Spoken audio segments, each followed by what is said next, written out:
Assalamualaikum warahmatullahi wabarakatuh. Rahayu Sagung Dumadi, masih bersama saya Mas Al di Kisah Keraton Nusantara. Hari ini edisi spesial, saya ada di Magelang, Jogja. Ya, ini lihat bajunya spesial banget. Ada logonya. Nah, ada apa di channel hari ini? Di edisi spesial ini adalah bersama keluarga Patrap Senopati. Nah, kebetulan di sini kita hari ini bersama Bapak Sekjen Patrap Senopati, Bapak Bigar. Ya, kenalin Pak Bigar. Halo, saya Mas Al. Saya Bigar Rahasia Siswa. Masya Allah. Namanya panjang ya Pak ya. Oh iya. Ini boleh cerita Pak, ini baju ini tuh seragam apa sih Pak sebenarnya ini? Oh, ini seragam paguyuban Trah Panembahan Senopati yang disingkat Patrap Senopati. Patrap Senopati. Jadi ini paguyuban Trah Panembahan Senopati ya. Iya. Nah, kebetulan ini kan Kisah Keraton Nusantara nih channelnya. Kalau tidak salah, Panembahan Senopati ini memang salah satu raja atau bagian dari keraton ya di Nusantara. Boleh cerita mengenai Panembahan Senopati siapa, terus sudah gitu kisah hubungannya dengan keraton apa, dan Patrap ini sebenarnya apa sih gitu? Apakah paguyubannya seperti apa? Oh ya. Ya, ini dia berawal dari Panembahan Senopati ya. Panembahan Senopati adalah putra dari Ki Ageng Pemanahan. Ki Ageng Pemanahan ini putra dari Ki Ageng Enis, dan Ki Ageng Enis putra dari Ki Ageng Selo. Ki Ageng Selo putra dari Raden Getas Pendowo. Raden Getas Pendowo putra dari Raden Bondan Kejawan. Raden Bondan Kejawan putra dari Prabu Brawijaya V. Jadi secara tidak langsung Panembahan Senopati ya keturunan dari Prabu Brawijaya V. Buyutnya kakek moyangnya seperti itu. Dan Panembahan Senopati ini sebagai pendiri kerajaan Mataram Islam kedua di Jawa. Yang pertama itu Pajang oleh Raden Patah, kemudian baru Danang Sutawijaya atau Panembahan Senopati itu yang di Mataram. Tapi sebetulnya kan antara Panembahan Senopati dengan Raden Patah itu juga masih ada hubungan saudara. Karena kalau dari ke atasnya atau eyangnya kan sama-sama ketemu di Brawijaya V. Hanya kalau Panembahan Senopati itu dari keturunan dari Bondan Kejawan, sedangkan Raden Patah itu putra dari Prabu Brawijaya V juga sama. Jadi hanya beda garis. Beda terah garis saja ya. Ya. Nah, paguyuban ini kan mengenai paguyuban Trah. Artinya ini seperti organisasi atau yayasan atau apa Pak? Dan anggotanya siapa aja nih? Berdirinya kapan? Mungkin Bapak bisa cerita. Ya, ini Patrap Senopati ini secara badan hukumnya itu berupa yayasan. Kita sebenarnya juga mengajukan perkumpulan, juga mengajukan yayasan, tapi alhamdulillah mungkin rezeki kita itu badan hukum daripada komunitas atau organisasi kami ini namanya Yayasan Patrap Senopati Kota Gede, atau disingkat Yayasan Patrap Senopati, lebih sering kita kenalnya dengan sebutan itu. Tapi walaupun kita badan hukumnya yayasan, kita tidak bisa lepas dari paguyuban. Karena Patrap Senopati itu singkatan dari paguyuban Trah Panembahan Senopati. Meskipun badan hukumnya bukan perkumpulan atau paguyuban, tapi tetap kita menjadi satu kesatuan antara yayasan dengan paguyuban. Karena singkatan Patrap Senopati itu singkatan dari paguyuban Trah Panembahan Senopati. Oke. Nah, berarti ini apakah hanya orang yang keturunan saja yang boleh bergabung? Atau yang tidak keturunan boleh juga bergabung? Di Yayasan Patrap Senopati Kota Gede ini kita punya 3 klasifikasi yang boleh bergabung. Yang trah memiliki layang kekancingan atau surat pikuku dari keraton, itu kita juga malah yang utama itu kita nanti memberi tanda pengenalnya berupa kartu tanda anggota. Nah, itu warnanya biru seperti Biru, ini ya? milik saya. Oh, itu. Nah, ini itu ya untuk anggota yang terah tapi memiliki layang kekancingan atau surat pikuku dari keraton. Berarti Baik kayak dari- sertifikat gitu ya? Ya, Bahwa itu keturunan Trah ya? ya, itu Oh. dari Kasultanan Yogyakarta, dari Kasunanan Surakarta, dari Paku Alam, dari Mangkunegaran, itu asalkan memiliki kekancingan atau surat pikuku, nanti apa namanya tanda pengenalnya KTA-nya dari Patrap itu warnanya biru. Jadi untuk melihat kartu saya bisa kelihatan, oh dia trah punya kekancingan.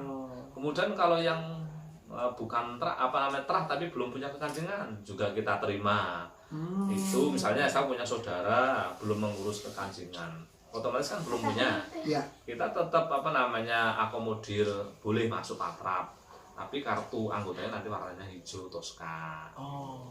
Terus juga kita mengakomodir juga ada pemerhati atau ada orang umum tapi sangat suka dengan kegiatan Patrap, program-program Patrap mungkin mendukung, kita juga keterima. Nanti ada kita beri kartu kartunya warnanya kuning atau krem. Di situ nanti ada pengkodeannya, ada kode MKP, Melu Kerabat Patrap. Nah, itu sudah kita menjadi saudara. Kerabat artinya menjadi saudara dari Patrap Senopati Kota Gede. Jadi kita welcome terhadap siapapun yang mau gabung ke Patrap, monggo. Nah, nanti pemirsa semuanya di sini bagus banget ya. Kisah Keraton Nusantara sendiri juga hari ini edisi spesial ada dari paguyuban yang memang merangkul baik itu trah ataupun tidak trah yang mencintai Eyang Panembahan Senopati yang bagian dari Mataram Islam, salah satu raja yang cukup terkenal ya. Itu. Nah, Eyang Panembahan Senopati ini yang ini ya, ininya ya. Kalau ini hanya berupa lukisan. Kalau yang foto asli kami tidak ada karena zaman dulu kan belum ada kamera. Iya. Hanya sebatas misalnya gambarnya ini seperti yang Mas Latif pakai ya, itu kan berbeda kan. Yang mana? Iya. Namanya lukisan tentunya itu nggak ada yang persis sama ya. Ya benar. Iya. Karena kalau tidak memang belum ada kamera, belum ada dokumentasi, ya paling hanya sketsa. Nah, ini berarti mungkin hanya lukisan saja, lukisan dari seorang yang dari imajinasi yang bersangkutan. Tapi secara nyata atau yang validnya ya belum ada. Kita tidak berani mengakui kalau bahwa ini adalah foto Panembahan Senopati pun itu juga sama. Jadi sebatas hanya lukisan aja lah gitu. Ya, ilustrasi. Nah, ini ada foto-foto menarik ini apa Pak Bigardi? Terus ini di mana Pak Bigardi? Itu kok bajunya seragam semua ya, kayak suasana Jogja ya itu ya. Boleh diceritain? Oh iya, yang bagian atas ya, ini yang paling atas ini adalah foto para pengurus Yayasan Patrap Senopati Kota Gede. Ini dulu foto ini diambil pada saat kami itu pelantikan pengurus. Kapan sih didiriinnya waktu itu? Pelantikannya kita Patrap Senopati itu tanggal 30 Juli 2022. Dan yang bawah ini adalah seluruh anggota Patrap Senopati yang bisa hadir pada saat itu, kira-kira ada kurang lebih 100-an lebih yang menghadiri pelantikan Yayasan Patrap Senopati Kota Gede di Kopi Lumbung Mataram, Yogyakarta. Alhamdulillah kita dilantik oleh Ketua Paniratnya Pati ya, Bapak Aris Eko, bidang keistimewaan Yogyakarta yang mewakili daripada Bapak Wakil Gubernur Daerah Istimewa Yogyakarta atau Kanjeng Gusti Paku Alam. Paku Alam. Beliau juga menjadi Kanjeng Gusti pemimpin dari Paku Alam ya. Iya, wakil gubernur juga. DIY Jateng. DIY. DIY Yogyakarta. Daerah Istimewa Yogyakarta. Kalau gubernurnya kan Sri Sultan Hamengkubuwono X. Ya, Gusti Paku Alam itu wakil daripada gubernur DIY yang saat ini sedang dilantik kembali untuk periode 2000. Kemarin saya lihat beritanya 2022 sampai 2027. Mudah-mudahan semakin maju ya Jogja ya. Yang istimewa. Ini ngomong-ngomong ini bendera apa nih? Ada 3 ya. Oh iya. Saya baru lihat nih bendera ini. Ya, yang itu kan merah putih ya. Iya. Ini adalah bendera Patra Senopati. Wow, bagus banget. Ini ciri khasnya ada 9 sinar. 9 sinar jumlahnya yang mengartikan ini didirikan oleh 9 pendiri. Juga Patra ya, 9 pendiri kan ini jumlahnya ada 9 pendiri. Kemudian juga Patra Senopati memiliki 9 bidang. Ada bidang sejarah pendidikan, sejarah Mataram dan peradaban Islam Nusantara. Kemudian ada bidang seni dan budaya, ada bidang sosial dan humas, kemudian ada bidang organisasi dan kerjasama, ada bidang pemberdayaan ekonomi, ada bidang teknologi informasi dan komunikasi, ada bidang spiritual dan religi dan sebagainya. Wah, banyak banget ya. Kemudian juga ada 9 wilayah. Kita di seluruh Indonesia kita bagi menjadi 9 wilayah. Kita beri nama masing-masing wilayah itu dengan sebutan nama-nama kerajaan di Indonesia. Misalnya Korwil DIY Jateng kita beri nama Korwil Mataram, Korwil 1 Mataram. Kemudian DKI, Banten, Jawa Barat kita beri nama Korwil Pajajaran. Kemudian Jawa Timur kita beri nama Korwil Majapahit. Kemudian ada Lampung dan lain sebagainya itu kita beri nama Korwil Sriwijaya. Kemudian Riau, Kepulauan Riau, kemudian Nangro Aceh Darussalam kita ada Korwil Malaka. Kalau turun ke bawah itu ada Kalimantan, Korwilnya Kutai Kartanegara. Kemudian ada Bali, ada NTB kita beri nama Korwil Kauripan. Kemudian Makassar, Papua, Sulawesi kita beri nama Korwil Goa. Dan yang terakhir yang mancanegara kita beri nama yang Korwil mancanegara. Jadi ada 9 wilayah, koordinator wilayahnya ya. 9 bidang, 9 pendiri, 9 bidang, 9 wilayah. Dan berdiri ya 19 April. Jadi ini Patra Senopati identik dengan angka 9 ya. Lihat tuh 19 April itu ada tulisannya ya. Nah, ini ada 19 April. Hebat loh, ini baru bulan April ya kemarin ya. Iya, belum lama. Belum lama. Deklarasinya tuh 19 April pas 17 Ramadan atau malam 7 Quran. Wah, mudah-mudahan berkah nih. Amin. Juga pelantikan pengukuhnya pas tanggal 1 Muharram tahun 1444 Hijriah, tahun Islam. Jadi ini mirip dengan nuansanya seperti mirip dengan namanya Mataram Islam. Kok semuanya pas kebetulan malam 7 Quran juga awal. Sama kenalnya gimana sih nih paguyuban awalnya? Awalnya sebenarnya kita kontak-kontak secara online. Kita sama pendiri, 9 pendiri itu tidak saling kenal loh sebelumnya. Kenalnya via Zoom, via Google Meet. Pas ketemu, benar-benar ketemu secara semuanya bersembilan itu pada saat tanggal 30 Juli atau 1 Muharram itu.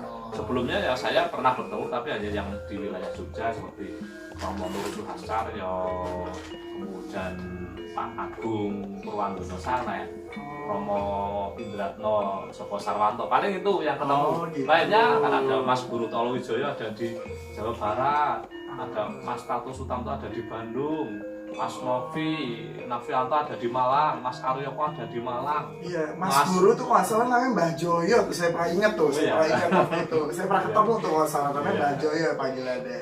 Oh iya. Juga nih Mas Bintang ada di Tegal. Ada di Tegal ya. Kami nggak pernah ketemu, ya ketemunya secara online. Berkahnya nih COVID ini kita ketemuan via online. Via online. Mungkin ini berkah bagi atrap. Amin ya Rabbil alamin. Mohon doanya mudah-mudahan bisa bermanfaat bagi umat dan bagi masyarakat. Iya. Satu lagi nih benderanya ketinggalan nih. Yang ini bendera apa ya? Ini adalah bendera Mataram Islam. Jadi dulu kerajaan Mataram Islam itu berdiri, panji-panjinya atau benderanya ini dengan bulan sabit ini, dan bulan ini menandakan ini adalah Islam, sedangkan keris ini adalah melambangkan Jawa. Sekilas kayak bendera Turki ya kalau nggak ada. Iya, kalau nggak ada kerisnya. Iya. Jadi ini kita tidak bisa lepas dari nilai-nilai Islam, tapi juga kearifan lokal juga dijaga, karena keris adalah simbol Jawa. Maka kita tidak boleh meninggalkan seni dan budaya Jawa yang memang adiluhung, artinya penuh filosofi dan sangat bagus di dalam mendidik generasi Indonesia yang santun, berbudaya. Berarti itu visi misi juga ya. Jadi visi harapannya religius tapi juga sopan santun halus. Halus ya. Oh iya. Fanatik berlebihan. Kan juga gelar daripada pendiri Mataram Islam ini Panembahan Senopati Ing Aloko Sayyidin Panotogomo Khalifatullah Jawi. Panembahan Senopati, Panembahan bisa diartikan adalah seseorang yang dihormati karena dia kan sebagai raja atau pemimpin pasti dihormati. Senopati itu adalah seperti ibaratnya pemimpin perang ya, Senopati pemimpin perang yang di suatu kerajaan. Ing Alogo itu kan di medan laga, Ing Alogo. Sayyidin Panotogomo, Sayyid itu kan tuan. Panotogomo adalah orang yang bisa menyatukan berbagai macam agama keyakinan, karena mungkin saudara kita ada yang Muslim, ada yang non Muslim, tapi semua tetap dirangkul, tetap guyup rukun. Nah ini bagaimana kita sebagai keturunan juga sama, meskipun saudara kita mungkin ada yang bukan Muslim, kita tetap harus guyup ya. Panotogomo Khalifatullah, Khalifah itu pemimpin atau wakil daripada Allah. Khalifah itu pemimpin. Allah itu Allah, jadi wakil daripada Allah untuk menjadi pemimpin di muka bumi. Jadi kita, panjenengan, saya itu kan semua diciptakan oleh Allah kan sebagai pemimpin untuk di muka bumi ini. Bagaimana kita mengelola bumi ini agar sumber daya alam yang ada itu bisa untuk kebermanfaatan bagi manusia itu sendiri, untuk kesejahteraan itu sendiri. Kemudian tadi Khalifatullah Sayyidin Panotogomo Khalifatullah ing tanah Jawi, ada di tanah Jawa. Jadi ini karena memang ini berdirinya ada di Jawa. Sebelumnya kan sudah ada kerajaan Pajang atau Demak ya. Pajang kemudian beralih ke Mataram. Nah ini adalah pendiri daripada Mataram Islam di Jawa, dan kemudian menurunkan Catur Sagota. Tadi itu ada Kesultanan Yogyakarta. Pertama Kesultanan Surakarta, kemudian itu ya gambarnya ya. Nah itu adalah silsilah daripada Catur Sagota. Di situ ada Kesultanan Surakarta, ada Kesultanan Yogyakarta, ada Paku Alam dan ada Paku Negara. Nah itu adalah semua itu dari Mataram Islam. Masih saudara ternyata yang ada di Jawa ini 4 keraton, 2 keraton, 2 kadipaten ya. Oh iya betul. Keraton Kasunanan Surakarta, Keraton Kesultanan Yogyakarta, Kadipaten Paku Alam dan Kadipaten Paku Negara. Waduh, ini kayak YouTube channelnya nih kayaknya bisa panjang banget nih, kayak ini baru part 1 kali ya. Kalau mau ngobrol lebih banyak lagi. Ya udah, terakhir ini berarti Patrol sendiri punya YouTube channel juga kan? Ada ya, ada Instagramnya ya. Ada Facebooknya, ada akun Facebook ada, Instagram ada, YouTube ada. Ya. Monggo silakan kalau ingin lebih Bergabung mungkin bergabung. ada saudara-saudara Kisah Keraton Nusantara mau bergabung, ada ya Facebooknya apa ya. Bisa ikuti, bisa melihat bergabung di PIK Panembahan Senopati juga ada. Oh siap. Bisa lebih tahu tentang Patrap Senopati, termasuk Masya visi Allah. misinya gitu. Iya, lengkap ada Tujuan ya. lengkap ada. Ya, oke. Terima kasih nih Pak Bigar ya waktunya. Ya mudah-mudahan nanti berikutnya kita ada lagi sesi YouTube-nya. Ya semua rekan-rekan dari Kisah Keraton Nusantara, demikian cerita dari edisi spesial Patrap Senopati. Mudah-mudahan bermanfaat buat semua rekan-rekan. Ya, saya Mas Al dan ini Pak Bigar mau pamit dari YouTube channel kali ini. Semoga berguna. Assalamualaikum warahmatullahi wabarakatuh. Rahayu Sagung Dumadi.